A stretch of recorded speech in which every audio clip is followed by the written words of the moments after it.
story ya Evelyn abadde akolera Dubai abadde amaze emyaka 7 story ye kwasa ennaku kubanga yafudde yafiiridde Uganda naye nga kirowoozebwa nti ekyamusizza ssente ze yakwatagana n'omusajja awo n'amugamba amuzimbire ennyumba amutaddemu n'akasente amututte Dubai bakubazeeyo bakyakadde amuyita mukwano gwe mbone yawola $5,000,000 e Dubai n'azimuwa omwami naye bwe yazibbu baazimuwa yaziteeka ate ku nnyumba ye teyaziteeka ku nnyumba ya mukyala omwana omuwala yagenza okuddayo ng'ennyumba alaba yiye terina weeraze alaba eya mukwano gwe yaggwa n'okuggwa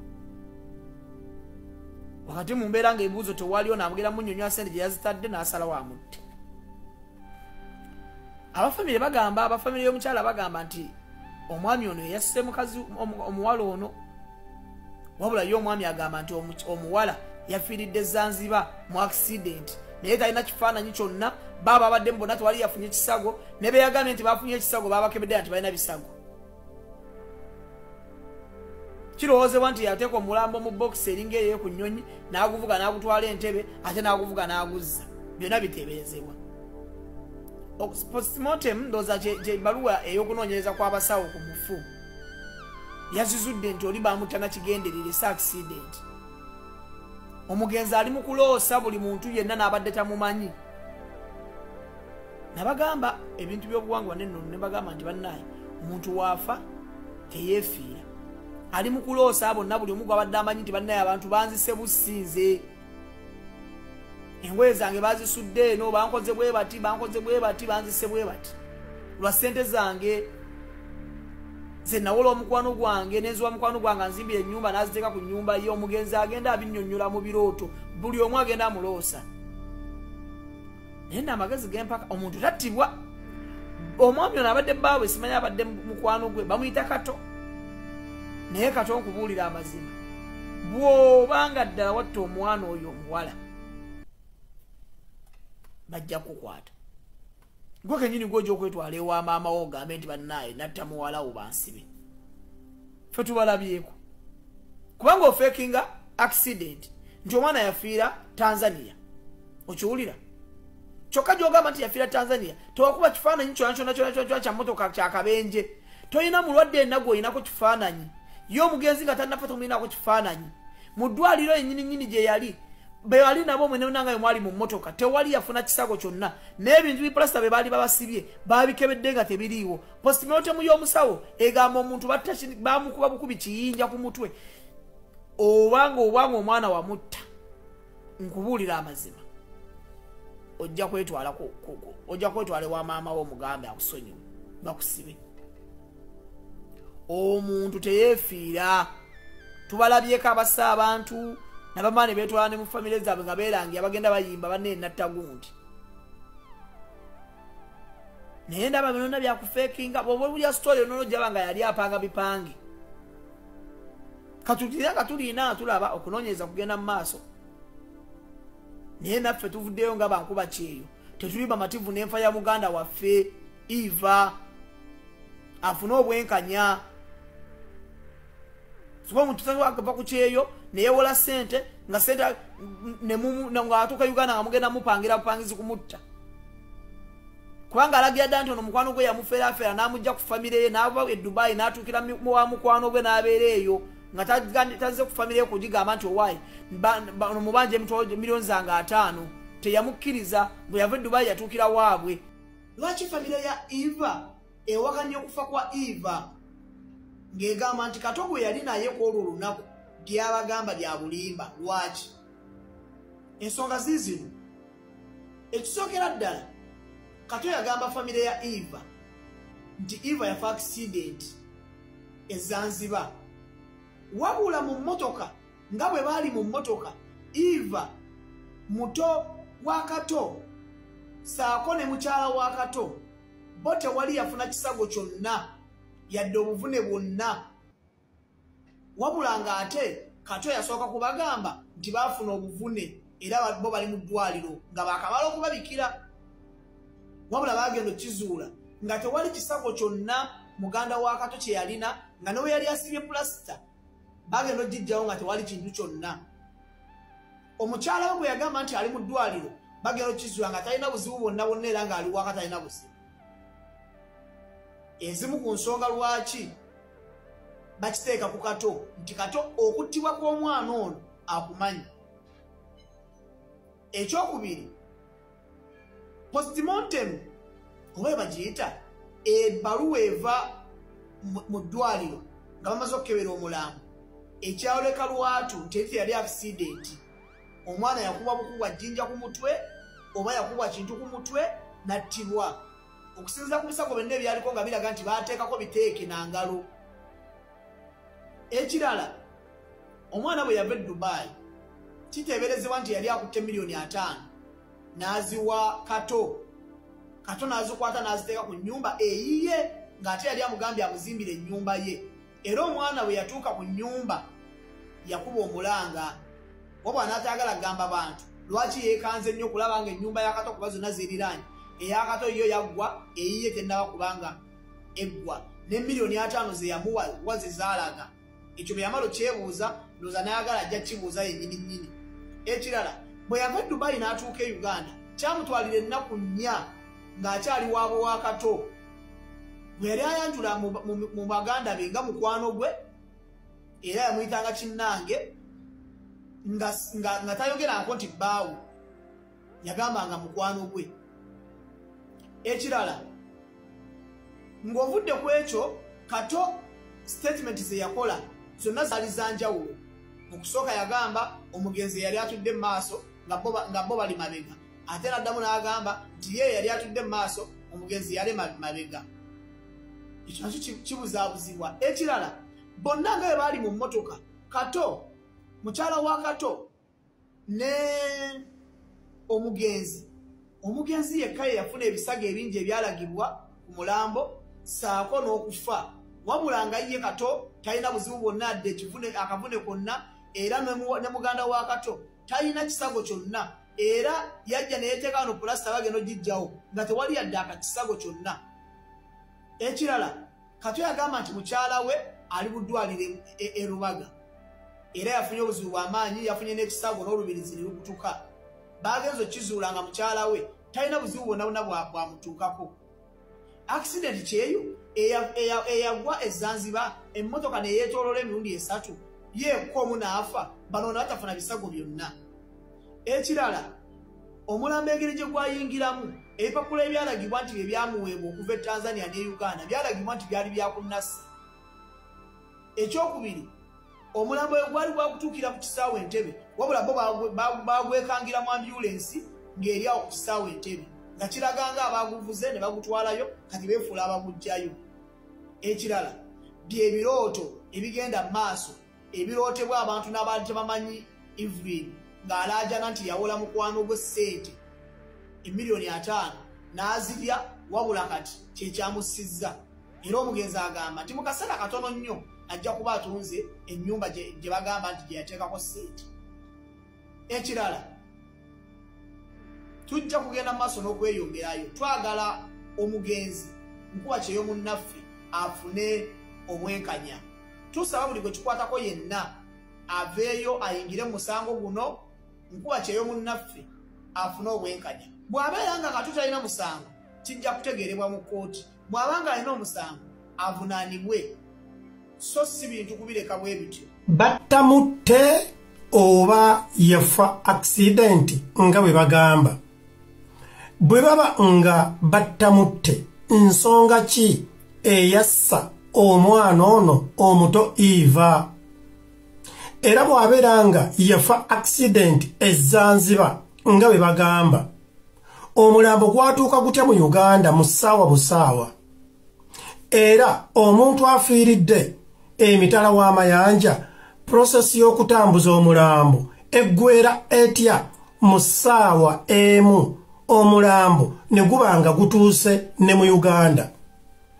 Era emmotoka eya funeral service e Uganda yanona omulambo ku airport yatwala keesi nkalu oba kituufu mwalimu omulambo? Era bwe muba ng'omulambo gwalimu, omulambo ogwo gwatuuka gutya ku airport? Oba omulambo ogwo gwajjira gutya mu nnyonyi okutuuka ku airport ng'ate airport eraga terina travel history ya mulambo gwa muwala ono Eva. Ebibuuzo bingi, ansa zetwagala. Omuwala ono battamutte oba yafa accidenti nga bwe bagamba. Omuwala ono ye Eva yali nkuba kyeyo e Dubai nga akola ssente ze bwaziweereza omulenzi boyfriend we, era n'amusaba amuzimbire ennyumba mwe banaabeera nga akomyewo ku kyeyo. Omulenzi yakkiriza era n'atandika okukwatanga ssente za Eva nti amuzimbira. Eva yakomawo okuva e Dubai okutuuka e Uganda n'asanga nga ennyumba tebagimuzimbiranga, wabula nga boyfriend alina ennyumba gye yazimba ye gy'agamba nti ye, wabula Eva bwe yamubuuza ku bikwatagana ku nnyumba ye gy'abadde amuzimbira, gy'abadde aweererezaako ssente, kkiriza obagaana, omulenzi ono n'amulimba mbu ssente ziri ku akawunti. Waayita olunaku lumu bbiri, omulenzi ono boyfriend n'agamba Eva girlfriend we nti engeri gy'obadde ku kyeyo weetaaga okuwummulamu. Mbadde nsaba nkutwaleko e Zanzibar, bwe tuvaayo olyoke opambane n'ebyokuzimba. Eva yakkiriza, era kituufu Eva ne bamugulira tiketi ne batambula ne boyfriend we paka e Zanzibar. Era travel history eraga ku airport nti Eva yafuluma eggwanga, naye ng'ate Eva mu kufuluma yagenda South Sudan oba yagenda mu Sudan, naye y'omulenzi agamba Zanzibar. Naye ng'ate travel history mbaddiramu ku airport alaga nti Eva yatambula yayita ku airport n'agenda Southern Sudan, teyagenda Zanzibar. Boyfriend yagamba yafiira Zanzibar. Kaakati wayita olunaku lumu, boyfriend akwata essimu akubira abafamire ya Eva abategeeza Eva afudde, afiiridde mu accident wano e Zanzibar, era abantu bonna babadde mu mmotoka bafunye ebisago, naye amawulire si malungi, Eva yekka yafuddemu.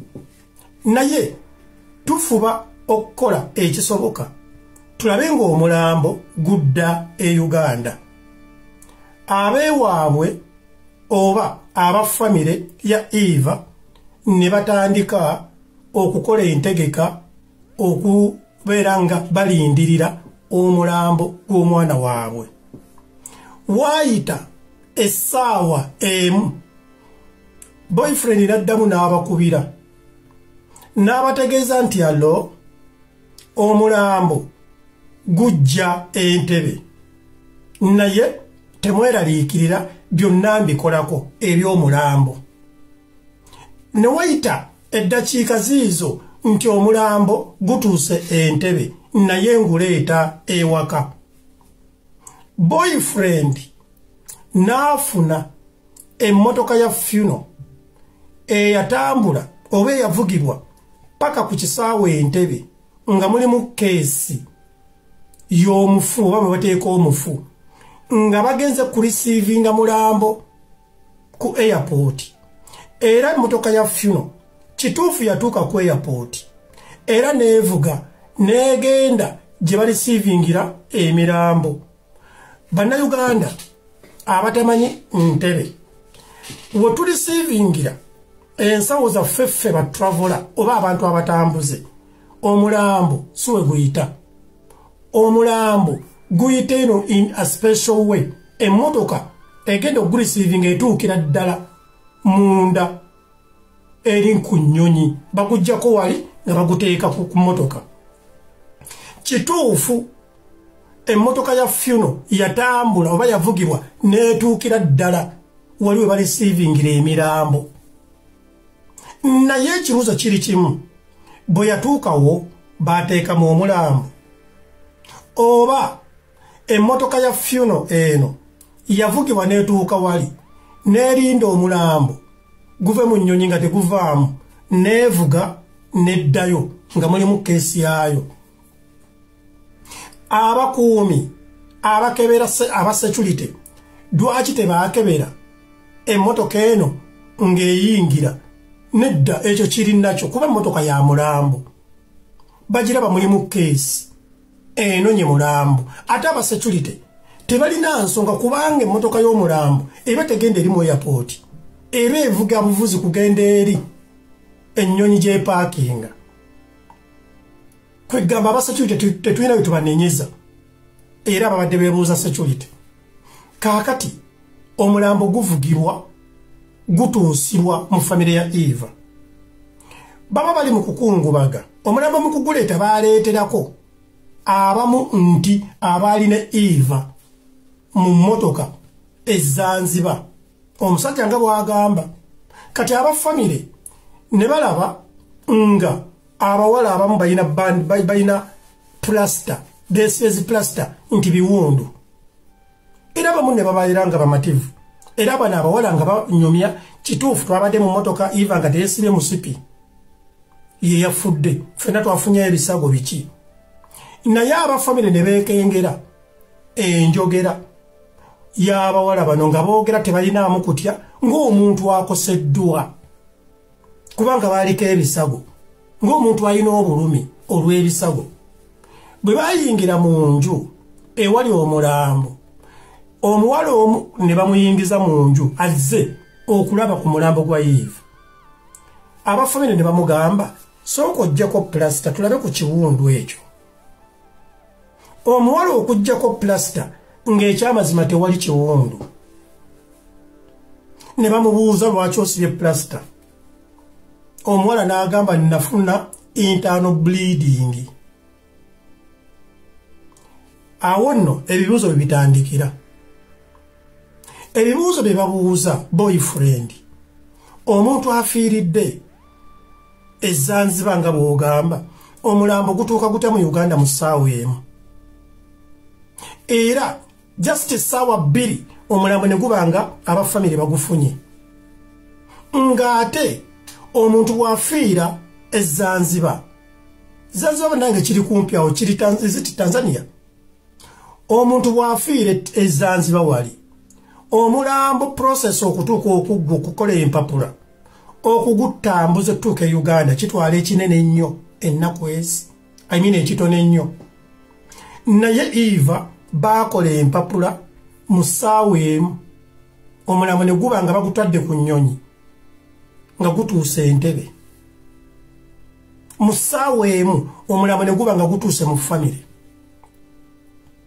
naye ng'ate ku airport batugamba Eva tagendangako Zanzibar wabula travel history gwe tulina alaga nti Eva yagenda Southern Sudan ekibuuzo ne kiba nti Eva yafiira Zanzibar Eva yafiira Southern Sudan era dwaki omusajja ono boyfriend agamba abafamire Zanzibar ate nga travel history eraga nti Eva yabuuka n'agenda e Southern Sudan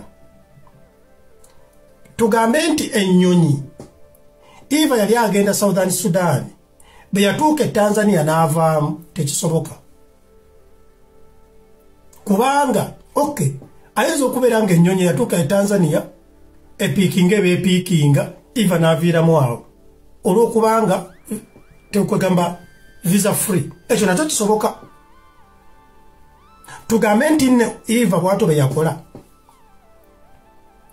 yabange bw'abeera nga yatuuka e Southern Sudan lwaki boyfriend agamba nti nno omuwala yafiira Southern Sudan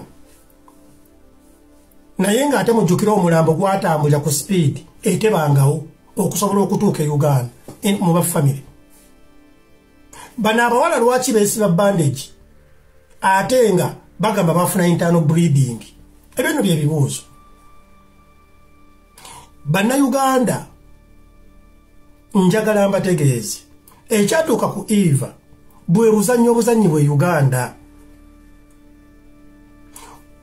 Eva yaweereza ssente ze bamuzimbira ennyumba, ssente ne zizimba nyumba ya boyfriend. Boyfriend n'abanga talina kyakugamba girlfriend we, ate nga abantu ku kyalo baali bamanyi n'emikwano gye gundi yakikwata azimbye enju nga talina bw'abannyonnyola solution yakumutta. Bannayuganda bangi nnyo bankuba kyeyo babuulira wakati w'ekisaawe ky'ennyonyi Entebbe ne Kampala tebatuuka Kampala. Abeewa be babalisiivinga tebatuuka Kampala. Yensonga lwaki nsiba mbagamba bw'oba ogenda Kampala, I mean Uganda, lwaki otegeeza abafamireyo oba lwaki otegeeza business partner omuntu gw'obadde oweereza ssente nti nzija. Tuuka ku kisaawe funa ka airport taxi. Funayo omukwano gw'omulala. Oba kitegeera bubeera nga tosobola kwetwala. Bangi babuulira wakati w'ekisaawe ky'ennyonyi Entebbe ne Kampala. Ono omwana yafudde. Naye ekibuuzo kiri kimu. Entebbe airport basobola okuzanyirawo katemba oyo emmotoka nejja eya funo ng'ereese keesi nkalu neetuuka neevugira ddala neeyitawo paka eri wansi okulisiivinga omulambo neevaayo nga nkalu ye. Kisoboka 100 ku 100. Ate nga management ya airport nga tebiriimu. Kubanga emmotoka y'omulambo tebajaaza, tosobola kugamba basecurity nti no baggulewo keesi balabe omulambo. Nedda. Kizibu kirireya. Kaakati omuvubuka ono ekibuuzo kiri nti kabeera kakodyo ki ak'okuvuga ak'okugula funo neeteekako keesi enkalu neevuga neetuuka eri. Kabeera kakodyo ki kubuzaabuza ki? Aba funo baali mu kazannyo. Aba funo bayinza okuba tebaali mu kazannyo. Ekyo nkikubuulira. Ate era bayinza okubeera nga funo mu kuvuga okugenda ku airport okulisiivinga omulambo nga kituufu omulambo gwalimu nga baaguteeramu eno ke emmotoka neevuga neetuuka wali ng'omulambo mweguli. Naye olw'okuba tebaagwaza bano abakuumi baalinza okulowooza nti omulambo baagujja eri ku nnyonyi. Naye ng'ate omuvubuka ono boyfriend ayinza okuba yali tamanyi nti abafamire bayinza okuwatanya paka okutuuka mu management ya airport okubuuza entambula oba travel history. Bannange buli munnayuganda ali eyo. Airport is a public office. Buli muntu yenna bw'obeeranga olina omuntu ogw'onoonya tebakubuzaabuzanga.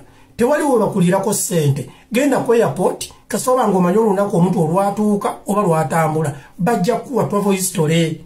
Tebirimu na polisi nti polisi emale kukola mpapula. Nedda. Tebababuzaabuza. Kati Eva ono enze mulindo wooza mbadde saagala kwogera ku nsonga zino naye ngenza okulaba ng'abantu bandi bubi. Eddi oyogera ki? Nenteekenga time okunoonyereza omwana ono omuwala Eva ayinza okuba baamuttira Southern Sudan. Nga bwe baamuttira Southern Sudan omulambo ne gujjira ku ttaka ne guyingira Uganda okuyita Southern Sudan. Omwana ono teyafiira Zanzibar okusinziira ku kunoonyereza kwange. Omwana ono yafiira Southern Sudan kuba ennyonyi yagirinnya ng'egenda e Sudan. Bateekwa okuba omuwala ono baamuttira eyo oba ennyonyi yatuuka e Southern Sudan ne bavaamu ne basala bulungi nnyo kubanga okusaza omulambo gujja Southern Sudan nayo yeetaaga process. Bwe yatuuka katugeze nnimula awo ng'amaze okusala avudde Southern Sudan ne bamuttira awo ng'afiiridde mu Uganda ne kibanguyira okutambuza omulambo oba nga yava Southern Sudan ennyonyi bwegwe Southern Sudan ne basala ne bakomawo e Uganda kituufu ne batuuka mu Kampala ne bamuttira mu Kampala oba ne bamuttira okumpi ne Kampala naye ng'omwana ono teyatambula mulambo kutuuka wa Zanzibar era tebamuttira Southern Sudan kuba singa baali bamuttira Southern Sudan kwali badde kujjirako postmortem tosobola tambuza mulambo kutuuka mu ggwanga ng'afiiridde bweru wa ggwanga nga teguliko postmortem. Omugaso gwa postmortem kubeera okutegeeza ensi nti omuntu ono obulwadde buno bwe bwamusse balabe oba basobola okukikola okupreventinga abantu abalala okufa obulwadde bwe bumu oba ekizibu kyekimu. Gwe mugaso gwa postmortem. Naye ekyewuunyisa postmortem y'omulambo yakolebwa mu Uganda. Kisoboka omuntu okufiira emitala w'amayanja ate postmortem ne bagikolera mu Uganda nti nedda tekibeerayo era tekirisoboka. Wabula bakola bati omuntu bw'ava gy'afiiridde abeerako postmortem. Omulambo bwe gutuuka mu ggwanga Uganda guteekwa okugenda mu ddwaliro. Ab'eddwaliro bakonfaaminge postmortem eri ekoleddwa nti kituufu postmortem ekoleddwa ku mulambo gwa Edimezaya kyesoma naffe kyetuzudde kyekyo yensonga lwaki omulambo bwe guva egisinga begiva in fact egisinga gyonna ku airport baguvuga paka mu ddwaliro. Ab'eddwaliro bakonfaaminge nti postmortem ekugiddeko kyekyo naye postmortem y'ono omuwala Eva eraga nti yakolebwa mu Uganda. Postmortem eyava Eva gye yafiira eruwa. Ebyo byonna bibuuzo. Abafamire babawolanga kuba baavu kuba tebamanyikiddwa kuba tebalina muntu w'amaanyi oba beetaagisa nabyo okufuna vanicity oba anti oluzungu naalungira nenteekamu ebigambo ebikakali. Anyway, njagala gwe munnayuganda weebuuzeemu omusajja ono yagamba ssente za Eva ziri ku akawunti. Lwaki takwata akawunti n'agiwa abafamire? Eva yaleka omwana oba abaana. Lwaki takwata akawunti gy'agamba okuli ssente za Eva n'agiwa abafamire? Nga yamugamba nga mulamu nti ssente ez'ennyumba yo z'obadde oweereza saakuzimbira nju ssente naziteeka ku akawunti ziriwa. Kwata details za akawunti ziwa abafamire. Tukakase nti ssente za Eva zaliko ku akawunti. Bannayuganda, omwana ono yafa naye battamutte oba yafa accident. Nze ku ntegeere yange ngamba battamutte. Ate era nzize mbabuulira ebintu bino nti okuva mu America, okuva e Canada, Bungereza, okuva eno gye tubeere Bulaaya, okuva South Africa wa okugwa ku kisaawe Entebbe kyangu nnyo. Naye okuva ku kisaawe Entebbe okutuuka e Kampala kizibu nnyo. Kubanga abannayuganda bangi awo we babattira, awo we bababbira, mu Kavubu awo Entebbe Kampala we babareepingira, we babasiigira siriimu. Entebbe Kampala we babalogera ne batuuka gye batuuse nga bagudde eddalu. Entebbe Kampala, Kampala Entebbe awo we babaweera obutwa. Abava e Kampala baddayo waabwe gye bayiiza wakati awo we babaweera obutwa mu bujjuisi obwo obusembayo mu bwokulya otukyameko wali tufuneyo akamera akasembayo njagala ngula oluwombo ŋŋende nalwo ebintu bwe bityo. Yensonga lwaki nkugamba kyangu nnyo okuva e Sweden okutuuka e Uganda, teekawo ensi gy'ovaamu. Naye kizibu nnyo okuva ku airport e Uganda okutuuka e Kampala oba okutuuka ewammwe gy'olaga ku kyalo oba ewuwo gye wazimba. igwe Munnayuganda mujjukire video yange emu gye nakola bangi baagiraba era bangi baagiwulira nagituuma nti bonna babbi mu Uganda. Bannayuganda ne munvuma obutayagaliza ne mumpita ow'omutima omubi ne muŋŋamba nakulira mu nnaku kasajja gw'olina effutwa naye bye nayogera edda myaka 10 emabega essaawa zino buli ddayire bituukawo.